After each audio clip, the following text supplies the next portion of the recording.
नमस्कार। आप देख रहे हैं न्यूज हाट। मैं हूं अश्विनी सिंह। सुबह के 7:30 बज चुके हैं और एक बार फिर हम हाजिर हुए हैं खबरें विथ न्यूज हाट लेकर। खबरें विथ न्यूज हाट में आज बात होगी कि नीतीश कुमार ने क्यों तोड़ा प्रोटोकॉल और प्रोटोकॉल तोड़कर वह क्या संदेश देना चाहते थे। उसके बाद बात होगी कि खरमास के बाद जदयू में कुछ बड़ा होने वाला है, इस पे भी बात करेंगे। और उसके बाद बात करेंगे कि अचानक क्यों थिरकने लगे सम्राट चौधरी। फिर पप्पू यादव किसकी याद में डूबे हुए थे, इस पे भी बात होगी। और साथ में बात होगी अंत में कि नीतीश कुमार ने जो 3 नए विभाग का ऐलान किया था, उस विभाग का आवंटन किसको किया गया। इन सब पर बात करने के लिए हमारे साथ मौजूद हैं न्यूज हार्ट के मैनेजिंग एडिटर अजय मिश्र। बहुत बहुत स्वागत है सर। धन्यवाद सर, नीतीश कुमार ने एक बार फिर से प्रोटोकॉल तोड़ दिया है। अब प्रोटोकॉल तोड़कर वो बड़ा संदेश देने की कोशिश कर रहे थे। कहाँ तोड़ा वो प्रोटोकॉल और क्या संदेश देने वाले थे? कल राजगीर में जो है 1218 प्रशिक्षु दारोगाओं का जो है क्या कहता है दीक्षांत समारोह चल रहा था, है ना। उसमें जो है परेड था, होता है ना पासिंग आउट परेड, उसकी वह सलामी लेने गए थे। पास पहले उन्होंने संबोधन भी किया और जो है परेड में सलामी लिया जाता है, जो होता है पासिंग आउट परेड का, उसका अमूमन जो है ना मुख्यमंत्री रहते हैं और साथ में पुलिस के बड़े अधिकारी होते हैं राज्य के। लेकिन आज उन्होंने बड़ा अजूबा मुख्यमंत्री नीतीश कुमार ने कर दिया,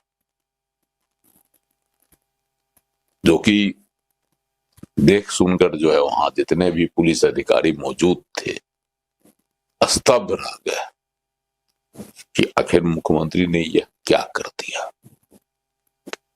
तो थोड़ी देर के लिए तो सन्नाटा छा गया।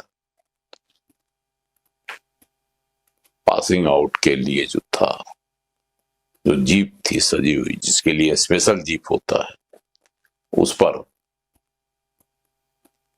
मुख्यमंत्री को बुलाया गया। मुख्यमंत्री आए, उस पर सवार हुए, डीजीपी भी गए, है ना।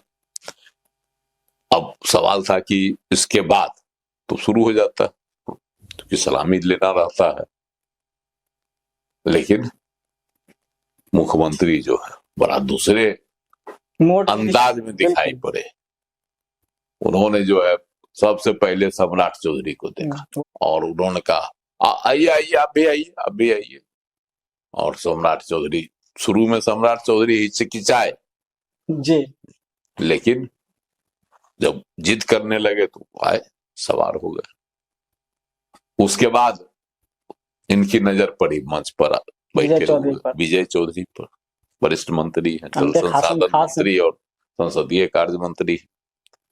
अब उनको बुला लिया, आइए आइए, आप भी आइए, आप भी आइए। और उनको भी मंच पर सवार कर लिए, अति जीप पर सवार कर लिए। अब जो है बच गए श्रवण कुमार, ग्रामीण कार्य मंत्री है, विकास मंत्री, ग्रामीण विकास मंत्री।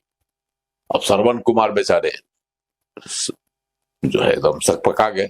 तो श्रवण कुमार को लड़े, आओ जी आओ, बैठो। श्रवण कुमार कहने लगे, आओ आओ, तुम भी आओ, आओ सवार हो, चलो। अरे आओ चलो। बोले नहीं हो पाएगा। वहाँ पे अधिकारी बोल रहे थे कि जो नहीं हो पाएगा। अरे हो जाएगा, चलो। एकदम पुराने अंदाज में कि नहीं हो पाएगा अब। लेकिन वो अपने पुराने अंदाज में उनको श्रवण कुमार को भी सवार कर लिए जीप पर। अब बताइए कि आज तक ऐसा इतिहास में नहीं हुआ था। पासिंग आउट परेड में जब भी होता है किसी भी अधिकारी का, तो संबंधित विभाग, केंद्र के होता है तो गृह विभाग के लोग रहते हैं, रक्षा मंत्री रहते हैं, और साथ में जो है अधिकारी रहते हैं, बड़े जो सबसे बड़े अधिकारी होते हैं वो रहते हैं। पुलिस विभाग का होता है राज्य के स्तर पर तो डीजीपी रहते हैं, और राज्य के जो मुखिया होते हैं वह रहते हैं। लेकिन मुख्यमंत्री नीतीश कुमार का तो मूड ही अलग होता है। मुख्यमंत्री है, कभी कभी वह राजा बन जाते हैं, है ना। लोक सेवक नहीं, राजा बन जाते हैं। और राजा के अंदाज में, जैसे राजा का कैसे होता है, राजा की सवारी चलती है तो शाही अंदाज होता है, रंग को भी रथ पर सवार करके जो है अहमियत दे देता है। उसी तरह से नीतीश कुमार है, आज उन्होंने दिखा दिया कि देखिए मेरे लिए मेरे तमाम मंत्री एक समान है, मैं और अपने मंत्रियों को छोटा नहीं समझता खुद से। अगर हम सवार हैं, हम पासिंग आउट परेड में सलामी ले रहे हैं तो मेरे मंत्री भी लेंगे। और डीजीपी बेचारे हतप्रभ ना कह पा रहे थे, ना हाँ कह पा रहे थे, और सम्राट चौधरी के पीछे चुपचाप खड़े रहे। मुख्यमंत्री ही कह दिए कि सब चढ़ो, तो फिर बीजेपी क्या करेंगे? बीजेपी क्या करे? बीजेपी क्या करेंगे? बीजेपी की लाचारी थी। अब इसकी खूब जो है कहिए कि चर्चा होने लगी, मुद्दा बन गया है। चर्चा है, मुद्दा बना हुआ है। अब नीतीश कुमार जी के भाव क्या थे ये तो परखना इतना सहज नहीं है। नीतीश कुमार को परखना इतना आसान नहीं है सर, इतना आसान नहीं है। और नीतीश कुमार अपनी अस्वस्थता की वजह से इस तरह का काम किए हैं, यह भी कहीं से परिलक्षित नहीं हो रहा। नहीं सर, उनका बॉडी लैंग्वेज था और जिस हिसाब से वो बोल रहे थे एकदम पहले जैसे सबको कहते थे, खनाखन उनकी आवाज में खनक थी। वही नहीं कह रहे। तो कहीं न कहीं नीतीश कुमार जी यह संदेश दे रहे थे कि हम और हमारे मंत्री सब एक समान है, यही उनका संदेश था। लेकिन पुलिस महकमे में इसकी खूब चर्चा हो रही है। तो जाना आपने नीतीश कुमार प्रोटोकॉल तोड़ के क्या संदेश देना चाह रहे थे, सर ने बताया। आप आगे बढ़ते हैं सर। सुनने में आ रहा है कि खरमास के बाद जदयू में कुछ बड़ा होने वाला है। देखिए, जदयू में तो बड़ा होगा और जदयू में बड़ा होने के बाद फिर आगे कुछ बड़ा होगा, इसकी भी संभावना है। दिल्ली में पिछले दिनों हमने एक दिन कहा भी था थोड़ा बहुत उसमें, लेकिन जो है कुछ बातें उसमें रह गई थी कि दिल्ली में बैठक हुई थी पिछले दिनों। नीतीश कुमार जी के खास मंत्री, 2 मंत्री, संजय कुमार झा थे, ललन सिंह थे, अमित शाह थे, और नीतीश जी के पुत्र निशांत कुमार भी वहां थे। वहां बातचीत हुई। निशांत कुमार तो अपना ठीक है, औपचारिक था, लेकिन निशांत कुमार के बाद कुछ बातें हुई जिसमें ललन सिंह और संजय कुमार झा ही थे और अमित शाह थे। उसके बाद हुआ कि भाई नीतीश कुमार के बाद कौन, इस पर चर्चा हुई। उसी मंथन में हुआ था कि भाई किससे क्या होगा, है ना। तो हुआ कि निशांत कुमार की एंट्री हो गई और उसी के बाद शायद संजय झा ने कहा था, उसी पर जो है संभव है। तो एक चर्चा और हुई थी, क्या निशांत को डिप्टी सीएम बना दिया जाए, लेकिन उस पर मुहर नहीं लगी। यह सिर्फ विचार का ही मुद्दा बनकर रह गया, है ना। हो सकता है कहीं कहा गया हो, कभी जल्दबाजी नहीं किया जाए, समय आने पर जो है ना ऐसा खेल होगा या ऐसी संभावना होंगे सर बिहार में। तो अगर निशांत को डिप्टी सीएम बनाया जाएगा तो 3 डिप्टी सीएम होंगे बिहार में। हाँ, लेकिन एक सवाल है, पार्टी के अंदर यह खूब, चाहे से भी नीतीश कुमार जी अपने बेटे को अपने साथ उप मुख्यमंत्री बनाकर नहीं रखेंगे किसी भी परिस्थिति में नहीं। चुनाव के वक्त भी खूब नाम उछला था और खूब डिमांड हुआ था, सब तरफ से डिमांड हुआ था, पोस्टरबाजी भी हुई थी, लेकिन नीतीश कुमार ने सख्त मनाही कर दिया था कि किसी भी राजनीतिक कार्यक्रम में निशांत कुमार को नहीं ले जाया जाए, नहीं जाने दिया जाए, है ना। चुनाव तक वह जो है बातें हवा में जो उड़ी उसको हवा तक रहने दिया। उसके बाद से कुछ दिन, चुनाव से मतदान से कुछ दिन पहले जो है निशांत कुमार कहीं फिर चर्चा में नहीं आए थे, एकदम शांत पड़ गए थे, क्योंकि नीतीश कुमार की हिदायत थी कि नहीं, जो बदनामी आ जाएगी परिवारवाद की, इसलिए अपने आप को बचा कर रखे। लेकिन अब जब नतीजा आ गया, बम्पर मेजोरिटी आई तो फिर से निशांत कुमार की चर्चा एंट्री तेज की हो। बात हुई और पहली बार दिल्ली में अमित शाह के साथ निशांत कुमार की मीटिंग हुई। अमित शाह ऐसे ही कोई मीटिंग नहीं करते हैं, बिल्कुल कहीं न कहीं उसमें गंभीरता रहती है और भविष्य की राजनीति छिपी रहती है। बिल्कुल बिल्कुल, वैसे भी उनको चुनाव का तो बीजेपी के अब चुनाव का यही अचानक ही राय कहा बनी जाता है कि नहीं, पहले निशांत की पार्टी में एंट्री हो, संगठन में उनका प्रवेश हो, उसके बाद ही आगे क्या सोचा जाए। नहीं, जब तक नीतीश कुमार कुर्सी पर हैं तब तक कदापि संभव नहीं है निशांत का सत्ता में आना। वह संगठन में आ सकते हैं, सत्ता में नहीं, कदापि नहीं संभव है। और नीतीश कुमार इसके लिए कभी भी हरी झंडी नहीं देंगे। मतलब खरमास के बाद जदयू में तो एंट्री हो जदयू में जाएगी, एंट्री हो जाएगी और संगठन का ही वह काम देखेंगे। इसकी ज्यादा संभावना बन रही है और लोग अब तो कहने लगे हैं कि खरमास के बाद एंट्री हो जाएगी, एंट्री होगी, ऐसी संभावना। हाँ, ऐसी संभावना प्रबल हो गई है। अच्छा, ऐसी संभावना प्रबल हो। हाँ, कारण है कि देखिए, इनको निशांत कुमार को ट्रेनिंग दी गई बहुत स्तर से। खुलकर तो भाई इनके बड़े चाचा बोलबे किए थे सतीश कुमार के, हम इसको प्रशिक्षित कर रहे हैं। हाँ, राजनीतिक तरह तरह की किताब पढ़वाए जा रहे हैं उनको राजनीति के। और इधर मनीष वर्मा जो आईएएस रहे हैं, नौकरी छोड़कर जदयू की राजनीति में आए हैं, वह भी निशांत कुमार को, मतलब वो चाहते हैं कि वो भी निशांत कुमार को तैयार एक गुरु है, जो राजनीतिक गुरु एक तरह से कहिए, वह भी है, वह भी इनको प्रशिक्षित कर रहे हैं। क्योंकि देखिए, कुर्मी समाज का यह मानना है कि नीतीश कुमार के जो वोटर है उसको अगर कोई एक सूत्र में बांध कर रख सकता है तो उसमें वह इनके पुत्र ही हो सकते हैं। मतलब नीतीश के बाद निशांत ही बांध कर रख सकते हैं, अन्यथा उसमें बिखराव आ जाएगा।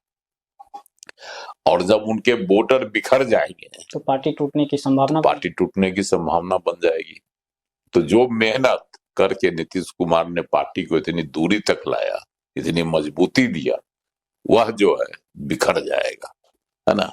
और भाजपा भी चाहती है कि नहीं, अगर ऐसा बिखराव हुआ तो वोटर कहां जाएंगे, किधर छितरा जाएंगे, इसकी सब कोई गारंटी नहीं है। और लालू प्रसाद की निगाह इसी नीतीश कुमार के वोटरों पर है।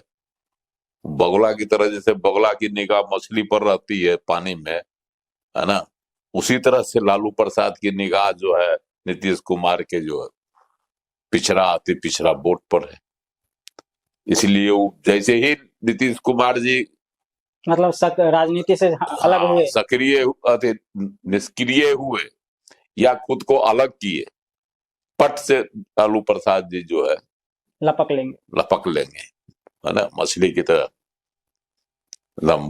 बको ध्यानम उनका है इनके नीतीश जी के वोटर पर। कारण है कि नीतीश जी ने लालू प्रसाद के इसी, है ना, जीन को कहते थे ना कि मेरा जीन निकलता है मत पेटी से, तो उनका जीन यही था। 35% लालू प्रसाद का जीन हुआ करता था, जो जीन अब नीतीश कुमार के साथ है। और लालू प्रसाद को सत्ता की करीब आने के लिए, है ना, खूब मेहनत करना पड़ता है। 2 बार तो दे दिए जीवन नीतीश जी, सत्ता का जो है स्वाद चखा दिए। फिर से देखिए, बहुत दिन तक आप रहे, सत्ता का मलाई खाए, थोड़ा सा अभी भी छाली खा लीजिए। 2 बार तो मौका दे दिए, अबरी कहते हैं कि नहीं देंगे। अबरी उनकी स्थिति भी नहीं है, हाँ, इस बार तो कि वो मलाई खा सके। तो कुल मिला के ये कह सकते हैं कि सर कि जदयू के वोटर और पार्टी दोनों का है कि विकल्प आवे। और ज्यादा संभावना है खरमास के बाद निशांत की एंट्री हो सकती है, एंट्री होगी और वह संगठन को संभालेंगे। तो आपने जाना कि जो खरमास के बाद जदयू में क्या बड़ा होने वाला है। आगे बढ़ते हैं सर। सम्राट चौधरी गृह मंत्री का पद संभाले हैं, एकदम चर्चा में बने हुए, सुर्खियों में बने हुए हैं अपने कामों से और अपने बयानों से भी। एक बयान उन्होंने दे दिया, क्योंकि कल हम लोग, आप देख भी रहे होंगे, सत्ता साजिश और सियासत का जो वीडियो है वो अपलोड हुआ है, उसमें आप देख रहे होंगे। उन्होंने कहा कि लालू यादव के जो जब्त मकान है, 20 साल से जो बंद मकान है, उस पर सरकारी स्कूल खुलेगा। इस पर विशेष बात हम लोगों ने की है, आप जाके उस वीडियो को देख सकते हैं। वहीं सर एक और उनका रूप देखने को मिला। अचानक एकदम गमछा लहरा के थिरकने लगे। हाँ, मतलब एक सख्त मंत्री के बाद जो है सो एक मतलब एंजॉय करने वाले मूड में भी वो दिखे। कल दीघा विधानसभा क्षेत्र पे जीते हैं वहां के विधायक संजीव चौरसिया। तो वहां जो है सम्मान समारोह था, नागरिकों का अभिनंदन था जिन्होंने वोट किया। तो उसमें जो है भाजपा के लोग थे, रविशंकर प्रसाद भी थे, सांसद पटना साहिब से। उसके बाद और भी विधायक थे, सम्राट चौधरी भी पहुंचे उसमें, और पवन सिंह का गाना चल रहा था, है ना। पवन सिंह का गाना बड़ा हिट है, वो गाना उनका, है ना। वही गाना है जोड़ी मोदी और नीतीश के हिट होई। ये गाना खूब चला था, है ना, चुनाव के वक्त। इसी हिट गाने पर जो गाना बज रहा था, गमछा हिला के जो है आज सम्राट चौधरी थिरकने लगे, तो ये नहीं कि नाचने लगे। बिल्कुल। उनके साथ साथ जो है वहां मौजूद जो भी थे वह भी, है ना, रविशंकर प्रसाद, संजीव चौरसिया, सब लग रहे थे कि एकदम मूड में, मस्ती के मूड में सब आ गए। और यह घटना, यह जो है दृश्य देख कर लोग देख रहे थे कि भाई सम्राट चौधरी जैसा धीर गंभीर और हमेशा कड़क अंदाज दिखाने वाला, क्या हो गया। गाना सुन के एकदम झूम उठे। एक अंदाज दिखाई पड़ा सम्राट चौधरी का। तो इससे पहले भी जो है दानापुर विधानसभा क्षेत्र में एक कार्यक्रम हुआ था इसी तरह का, सम्मान समारोह जो होता है ना, उसमें आपको जो है दिखाई पड़ा था रामकृपाल यादव, है ना, विधायक बने, सांसद हुआ करते थे, केंद्र में मंत्री भी बने थे। वह भी नाचने लगे। रामकृपाल यादव का नाचना, जब यह खबर आई थी तो क्षेत्र के लोग भी जो है देखिए रहे थे, जो भी सुना, जो भी इसको देखा, लगा कि भाई रामकृपाल यादव को देखिए कितना खुश हैं। सब खुश होना भी चाहिए सर, इतनी बम्पर जीत मिली है। सांसदी में हार गए, विधायकी जीते ना सर, मंत्री बने, जीते और मंत्री बन गया है, तो देखिए कृषि मंत्री बने हैं, नाचने लगे। और आज जो है इधर सम्राट चौधरी भी नाचने लगे, ये भी गृह मंत्री बने हैं सर, गृह मंत्री बने हैं राज्य में। तो ये सब जो चल रहा है, अब देखिए आगे कौन कौन मंत्री को नचाते हैं। राजनेता के साथ है तो सर आम इंसान ना, और जीवन में यह जीत जो है कौन कौन नेता को नचाता है। हाँ, ये भी देखने वाली बात होगी। भाजपा के, चूंकि एगो बात है, याद कीजिए आप, चुनाव के दौरान, प्रचार के दौरान राहुल गांधी ने क्या कहा था, कहिएगा तो वोट के लिए जो है नाच भी लेंगे, प्रधानमंत्री भी नाच लेंगे मंच पर। तब प्रधानमंत्री तो नहीं नाचे वोट के लिए, लेकिन गमछा हिलाने वाला स्टाइल उन्होंने पॉपुलर कर दिया। जब जीत गए तब किए थे गांधी मैदान में, है ना। लेकिन मंत्री सब उनके नाच रहे हैं। उससे पहले भी कर रहे थे सर, पुल उद्घाटन में दिखा रहे थे, किए थे। लेकिन तो प्रधानमंत्री का एक अलग अंदाज है, होता है। लेकिन मंत्री सब नाच रहे हैं, राहुल गांधी को बोल रहे हैं कि देखो जीतने के बाद हम लोग नाच रहे हैं, तुम लोग जो है विदेश भाग रहे हो मुंह छुपा के। आज राहुल गांधी के सर, राहुल गांधी का भी एक बड़ा कार्यक्रम है दिल्ली के रामलीला मैदान में, वोट चोर गद्दी छोर। बिहार से भी एकदम राजस्थान को दायित्व दिया गया था कि लाइए आदमी, लाइए भीड़ जुटाइए। अभी चला राजेश राम यहाँ बड़ी परेशाान थे। हाँ, दिल्ली में उनका 14 तारीख को था, कल से तो भागिए जाएंगे। हाँ, कल फिर चले जाएंगे, पैसा रैली करके क्या फायदा है। चलिए, इधर राव तेजस्वी यादव अलगे अगुरे हुए हैं, हाँ, यूरोप। अब आगे बढ़ते हैं के बाद, और इधर पप्पू यादव भी, हाँ, बिल्कुल उसी पे आने वाले थे सर। अचानक पप्पू यादव को किसकी याद सताने लगी सर? वही तो है कि कल जो है पप्पू यादव का एक बड़ा अनूठा उनका वीडियो चल रहा है, लॉन्ग ड्राइव पर है, कहा जाता है पटना का ही वीडियो। गाड़ी में बैठे हुए हैं, है ना, अरिजीत सिंह का गाना चल रहा है, आज जाने की जिद न करो, बज रहा है गाना। हाथ में जो है कोल्ड ड्रिंक का लिए हुए हैं केन, अब कोल्ड ड्रिंक के केन में केने है, कहा नहीं जा सकता है, कोल्ड ड्रिंक है। कहीं सर राहुल गांधी को तो नहीं कह रहे हैं इस गाना के माध्यम से? राहुल गांधी जरूर नहीं जाने वाले हैं सर। नहीं, हो सकता है कि आज उनको याद पड़ गया हो अपना वह दिन, जब वो जो है रंजीता रंजन के साथ मोहब्बत का इजहार कर रहे थे और उससे शादी भी कर ली है। तो हो सकता है याद आ पुराने गया दिन हो। में खो गए अब होंगे। चूंकि रंजीता रंजन रहती है ना, पप्पू यादव भी तो रहते हैं साथ में। शुरू में बिगाड़ हो गया था, लेकिन अब तो फिर से बना हो गया, जैसी कि खबरें आ रही उसके अनुसार। तो अब किसकी याद में इतने गमगीन होकर देर रात को जो है लॉन्ग ड्राइव पर निकले हुए थे पप्पू यादव? ये तो पप्पू यादव जाने, लेकिन पप्पू यादव जैसा आदमी अगर इस तरह से, है ना, ये किसी की याद में खोए और गाना गुनगुनाए कि आज जाने की जिद न करो, किसको याद कर रहे थे? यह भी बड़ा रहस्य है। किसकी याद में खोए थे, किसको मना कर रहे थे कि आज मत जाओ, है ना? चलिए, पप्पू यादव का भी यह अंदाज अपने आप में निराला है, अनूठा अंदाज है। प्यारा सा वीडियो रहा वो। आगे बढ़ते हैं सर, अंतिम सवाल। नीतीश कुमार ने 5 दिसंबर को 3 नए विभाग का ऐलान कर दिया था कि 3 नए विभाग बनेंगे। कल जो है उस विभाग की जिम्मेदारी भी दे दी गई, सौंप दी गई मंत्रियों को, उन्होंने खुद भी रखा।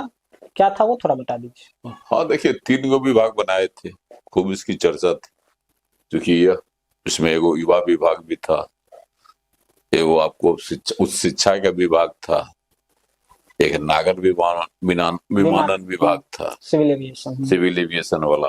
तो नागर विमानन तो वो खुद अपने पास रख लिए, है ना। और 2 विभाग में, एक विभाग दे दिए भाजपा कोटा में संजय सिंह को, श्रम संसाधन मंत्री संजय सिंह टाइगर को, आरा से जीते हैं, उनको दे दिए। रोजगार एवं कौशल विकास, युवा रोजगार एवं कौशल विभाग उनको दे दिए, जिम्मेवारी दे दी। पहले उनके पास जो है श्रम संसाधन विभाग था, अब उच्च शिक्षा दे दिया उन्होंने सुनील कुमार को, जो शिक्षा विभाग के मंत्री है, और खुद अपने पास रख लिए सिविल एविएशन, मतलब नागरिक विमानन। और इस तरह से विभागों का जो है उन्होंने बंटवारा कर दिया, है ना। तो इसकी भी एक है कि विभाग बांट दिए, अपने पास रख लिए सिविल एविएशन, नागर विमानन विभाग। इसका मतलब है कि खुद नीतीश कुमार ने फिर एक महत्वपूर्ण विभाग अपने पास रख लिया।